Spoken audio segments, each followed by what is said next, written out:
안녕하세요. 천국의 배우와 제입니다. 여러분이 녹화 은택을 어느 정도 진행을 하고 많은 시간 동안 제가 여러분의 녹화 은택의 경과를 살펴보면은 생각보다 많은 긍정적인 해프닝이 발생하고 있습니다. 예를 들면 여러분이 녹화 은택을 잘 진행을 하시면 그들에게서 약간의 그리고 다양한 수의 변화가 옵니다. 즉 여러분의 소셜미디어에 라이크를 누른다든지 여러분에게 직접 카톡이나 문자가 온다든지 여러분한테 전화가 온다든지 이런 식으로 상당히 다이나믹한 그러한 반응들이 옵니다. 생각보다. 물론 이러한 모든 것들이 꼭 재회로 연결되지는 않더라도 그들에게 어떤 반응이 온다는 것은 상당히 좋은 신호이죠. 여러분도 이 정도의 상식은 이미 다 장착을 했을 거라고 봅니다. 자, 여러분의 X가 여러분과 다시 재회를 하고 싶다면 그들이 여러분한테 연락을 하는 것은 우리가 생각할 수 있는 매우 상식적인 경로의 어떤 컨택이겠죠. 그런데 그들은 어떤 특징이 있냐, 무슨 특징이 있냐, 명확하게 오진 않습니다. 즉, 예를 들면 전화가 오거나 카톡으로 와서 나 너와 재회하고 싶다. 너와의 이별에 대해 굉장히 후회된다. 우리 처음부터 다시 시작하자. 이렇게 명확하게 그들의 어떤 의도, 그들의 진위 여부를 이렇게 밝히면서 재회가 되는 경우는 극히 드뭅니다. 물론 그러한 경우도 분명히 존재합니다. 왜 그렇게 그들이 명확하게 그들의 원하는 바를 명확하게 클리어하게 여러분한테 진술하지 않고 매우 복잡하고 그러한 어떤 방법을 통해서 여러분한테 접근을 하냐? 그것은 어떤 거절에 대한 두려움 때문에 그렇습니다. 그들 역시 여러분에 대한 거절에 대한 두려움이 있기 때문에 그렇게 명확성을 보여주면서 여러분한테 올 수가 없는 것입니다. 그래서 제 영상에서 중요한 재생 목록 섹션이 있죠. 후버링이죠. 낚싯밥. 그들이 여러분한테 빵부스러기를 던지고 가벼운 여러 가지 정상적이지 않은 경로를 통해서 여러분한테 어떤 신호를 던지죠. 예를 들면 여러분의 카톡, 그들의 카톡 상태 메시지나 프로파일 사진을 보면 여러분과 연관된 사진을 올리거나 상태 메시지의 어떤 문학적인 은유를 통해서 여러분을 암시하거나 이런 다양한 경로를 통해서 여러분한테 접근을 합니다. 즉 여러분한테 신호를 주는 거죠. 그래서 여러분이 이러한 그들의 신호를 보고 내가 그들한테 연락을 할 수 있다 라고 생각하면 큰 착각입니다. 그렇게 해서는 안 됩니다. 재회를 하는 방법, 그 통신, 그 커뮤니케이션의 채널의 방법에는 서로 동등한 어떠한 입장이 있어야 합니다. 즉 무슨 말이냐? 그들은 단순히 여러분의 소셜미디어에 라이크를 누르거나 그들의 상태 메시지, 그들의 카톡 프로파일 사진에 여러분을 암시했다는 이유만 가지고 여러분이 그들한테 연락을 할 수 없다라는 것이죠. 즉 여러분이 그들한테 연락을 할 수 있다는 것은 그들도 여러분한테 무언가 정당한 방법으로 둘이 동등한 어떤 입장에서의 역할, 그러한 어떤 연락 채널이 있어야 한다는 얘기입니다. 그래서 단순히 예를 들면 그들이 카톡이나 상태 메시지 여러분을 암시한 것만 가지고 여러분이 그들한테 연락을 했다가는 그들은 여러분을 이렇게 봅니다. 매우 가치가 낮고 여러분을 쉽게 볼 수 있고 언제든지 여러분을 세컨 옵션으로 맨몰 수 있는 그러한 정당한 명분을 그들한테 주는 것입니다. 그래서 가볍게 행동하지 마십시오. 많은 분들이 저한테 상담을 통해서 물어봅니다. 선생님, 나의 X가 이러한 저의 모습 사진을 카톡에다 올렸는데 연락을 한번 해봐도 될까요? 그리고 사실 이러한 조그만 클루가 있더라도 여러분은 연락을 하고 싶어 합니다. 그러나 그렇게 쉽게 여러분의 가치를 저평가하는 그러한 환경을 만들어 주시면 안 됩니다. 아시겠죠? 자, 그리고 이번에는 그들한테 직접 연락이 왔을 때입니다. 그들한테 전화나 카톡이나 문자가 왔을 때, 그들한테 본격적으로 여러분한테 연락을 취했을 때도 여러분 100% 안심하고 흥분되거나 감정적이 되어서는 안 됩니다. 즉, 그들의 그들이 직접 여러분한테 카톡이나 문자, 전화를 했을 때도 완전히 100% 그들이 어떤 재회의 의사를 가지고 여러분한테 연락하는 것이 아닌 경우가 많기 때문입니다.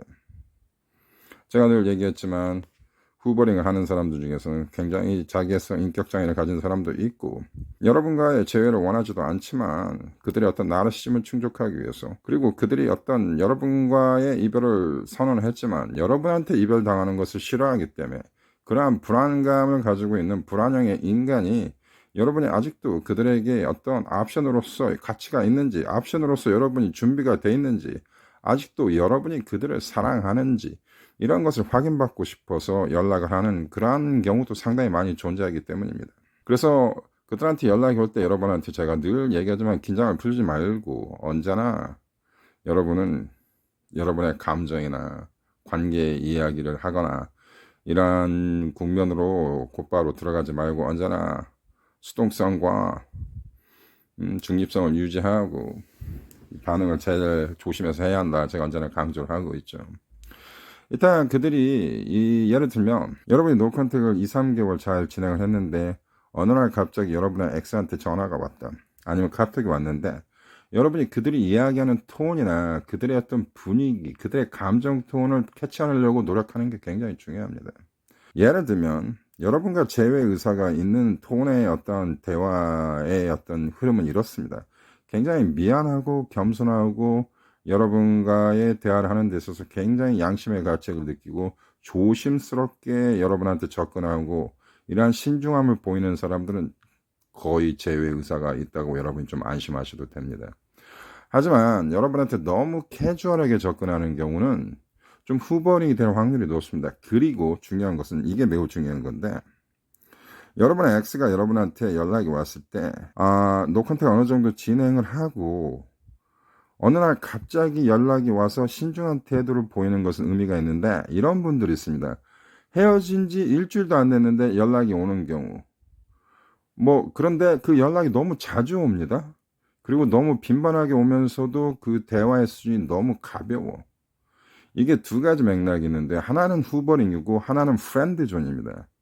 후버링이라는 것은 여러분 잘 알다시피 여러분과의 관계의 재회를 원하지도 않으면서 여러분의 어떤 사랑을 계속 받으려고 하는 그들의 어떤 불안한 심리, 그들의 불공평한 그러한 이중심리가 존재하는 그 후버링이며 프렌드존은 여러분과 이별을 때렸지만 여러분과 계속 친구하면서 그들의 어떤 공허함을 메꾸려는 그러한 시도입니다.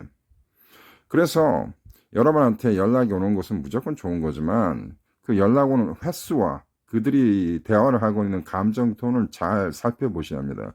그들이 너무나 가볍고 명랑하게 여러분한테 자주 연락이 오면서 그 어떠한 여러분의 어떤 그 진중한 태도를 보이지 않는다. 이럴 때 여러분이 어떤 테스트를 해야 하냐? 그들에게 연락이 왔을 때 여러분이 보여줘야 하는 태도입니다. 여러분이 심각하거나 감정적이 되지 않고 명랑한 분위기를 유지하고 약간 플러티하는 게 좋습니다. 플러티하게. 즉 장난치고 까불고 약간 유혹하는 자세로 얘기하면서 여러분의 자신감을 보여주는 게 상당히 중요합니다. 그래서 그들한테 2번, 3번 연락이 왔는데 상당히 상대가 진중하고 신중한 태도이면 한번 여러분 커피 한잔 할까? 언제 시간 나면 커피 한잔 하자. 이렇게 물어볼 수 있습니다. 그리고 그들이 거기에 대해서 정중하게 그거를 대응을 하고 승낙을 하면 그것은 재우러 가는 길입니다. 근데 만약에 여러분이 이렇게 커피 한잔 하자 이렇게 여러분이 한번 리스크를 걸고 그들 배팅을 한번 했습니다. 근데 그들이 거절을 합니다.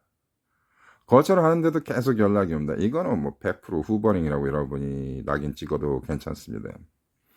그래서 여러분이 봤을 때 이것은 명백한 후버링이고 이것은 명백한 프렌드존이다고 여러분이 확인을 할 때는 조금 여러분이 밀어내고 약간 거부하는 기조로 가도 괜찮습니다.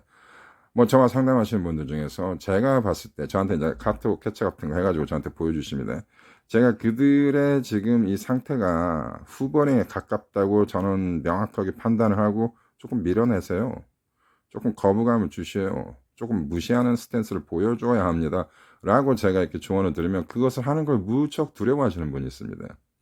그러니까 저는 1,400명과 상담을 했기 때문에 제가 봤을 때 이게 후버링인지 이게 프렌드존인지 저는 명확하게 볼 수 있습니다. 그러나 본인은 이번이 처음 이별 경험이기 때문에 그리고 상당히 감정적으로 취약하기 때문에 이걸 객관화시키지 못하기 때문에 제가 시키는 코칭을 제대로 이행을 못하신 분들 가끔 계십니다. 그 이별을 당하고 나서 일주일도 안 돼서 일주일이 뭡니까? 이별하고 바로 계속 연락이 옵니다. 그러니까 분명히 이별을 선언했지만 그쪽에 X로부터 본격적으로 연락이 오고 굉장히 그 옛날에 연애했던 그러한 기조로 대화는 옵니다. 하지만 이제 친구 관계 같이 돼버린 거죠. 그래서 이 이별 당한 사람 입장에서는 이게 굉장히 혼란스러운 경우이지 않습니까? 이럴 때는 한번 좀 밀어내면 거의 아주 필사적으로 잘 먹힙니다. 그래서 재회가 되는 경우도 있고 그렇습니다. 그래서 여러분이 여러분의 엑스한테 연락이 왔을 때 그들의 태도가 굉장히 중요합니다. 얼마나 신중하고 진중하게 여러분에 대해서 미안하고 그들도 역시 거절감에 대한 어떤 두려움 때문에 상당히 그 진지한 태도를 보이고 무거운 자세로 여러분과 대화를 하는 거, 여러분과 대화하는 것 자체를 굉장히 어려워한다면 좋은 신호입니다. 이러한 대화가 두세 번 그쪽에서 연속으로 왔다. 대개 한 번 이렇게 연락이 오고 끊어진다 해도 다음에 또 옵니다, 대개는. 이런 경우는 여러분이 아까 제가 얘기했듯이 커피 한잔 하자 뭐 이런 식으로 잘 여러분이 배팅을 하시면 좋은 결과를 얻어낼 수 있습니다. 그러나 후버링인 경우 상당히 여러분한테 경박하고 여러분을 약간 좀 하대하는 스타일의 그런 식으로 연락이 자주 오면서 여러분이 만약에 대화를 조금 늦게 오면 네가 씹냐? 너 왜 이렇게 연락이 늦어? 이런 식으로 약간 건방진 태도를 보인다면 후버링에 가까운 것입니다. 그들의 심리가 상당히 우월감을 가지고 여러분한테 오는 것은 대개 후버링일 가능성이 높습니다. 이럴 땐 조금 밀어내거나 이것을 좀 거부감을 주는 테크닉이 있습니다. 이것은 제가 굉장히 주관적이고 이것은 개인적이고 독특한 다이나믹이기 때문에 여기서 제가 그런 디테일을 말씀드릴 수는 없죠. 이것은 상담을 통해서 각 개인적인 상황에 맞춰서 제가 조언과 팁을 드릴 수 있겠습니다. 그래서 이런 것들을 통해서 여러분이 그들의 X가 여러분이 정말 원하는지 재회를 원하는지 알 수 있는 여러 가지 상황들입니다. 이러한 것들은 그 모든 상황, 모든 그 이별마다 독특하기 때문에 그 상황을 다 봐야 하는 그러한 맥락이 존재하죠. 자, 오늘 제가 여기까지 말씀드리겠습니다. 노컨택을 잘 하시면 생각보다는 그들한테 연락이 자주 옵니다. 그리고 이것을 여러분이 잘 활용하시면 재회에 성공할 수 있는 것이죠. 자, 마지막 한마디 드리겠습니다. 그들은 명확하게 매우 쉽게 재회로 오진 않습니다. 재회에 가는 길은 그렇게 생각보다 쉽진 않습니다. 하지만 분명히 길은 있고 생각보다 그렇게 어렵게 제어할 필요는 없습니다. 제가 드리는 조언 잘 캐치하시고 현명하게 대응하신다면 그렇게 어렵지 않게 신속하게 제어할 수 있다고 생각을 합니다. 감사합니다.